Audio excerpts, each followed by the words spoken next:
ҷони ман. фараноз аламзода ғолиби озмуни ҷумҳуриявии фуруғи субҳи доноӣ китоб аст мебошад.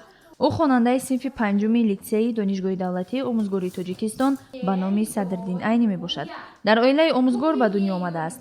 Падару модараш ӯро аз овони хурдӣ ҳамеша ба дӯст доштани адабиёт ва омӯзиши илму дониш талқин менамуданд ва ҳамин таваҷҷӯҳи волидайн буд, ки имсол ӯ дар озмун муваффақ гардид. ғолиби озмуни ҷумҳуриявии фуруғи субҳи доноӣ китоб аст мебошам.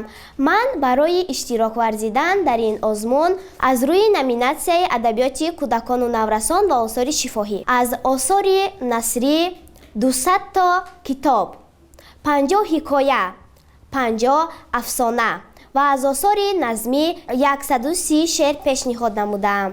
ба гуфтаи омӯзгорони литсеи донишгоҳи давлатии омӯзгории Тоҷикистон ба номи Садриддин Айнӣ, Фараноз дар дарсҳои муассиса низ фаъолона иштирок мекунад. Дар баробари озмуни ҷумҳуриявии фуруғи субҳи доноӣ китоб аст, дар озмуну олимпиадаҳои муассисавӣ низ фаъолияти худро нишон медиҳад. Ба омӯхтани забонҳои хориҷӣ низ шавқу рағбат дорад. Барои омодагӣ дидан дар озмун барои ман сараввал муаллимаам Зокирова Меҳрангез ва инчунин падару модарам низ кӯмакҳои хеле хуб мекарданд. Ман тӯли 1 сол барои ин озмун омодагӣ медидам, ба китобхонаҳо рафта китобҳо мехондам ва инчунин китобҳо дастрас мекардам, шеърҳо азёд мекардам ва ҳамин тавр дар тӯли 1 сол омодагӣ дида ман дар даври ҷумҳуриявии ин озмун ғолиб омадам.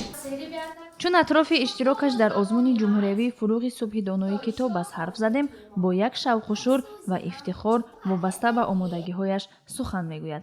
аз адибони писандидааш осори зиёде аз бар намудааст. падару модари ман низ барои омодагӣ дидан дар озмун хеле кӯмакҳои зиёд карданд. модарам низ барои азёд намудани шеърҳо ба ман ёрии хеле калон мерасонданд. дар оянда низ кӯшиш мекунам, ки дар озмунҳои дигар иштирок намуда ғолибиятро ба даст биёрам. иштирок дар озмунҳои ҷумҳуриявӣ барои баланд бардоштани савияи дониш, малакаи зеҳнӣ ва ҳисси худшиносии хонандагону ҷавонон мусоидат мекунад. Фараноз Аламзода низ аз зумраи наврасони хушбахтест, ки имрӯз тавонистааст, ки дар синни хурдсолиаш аллакай дар ҷодаи илму дониш муваффақ бошад.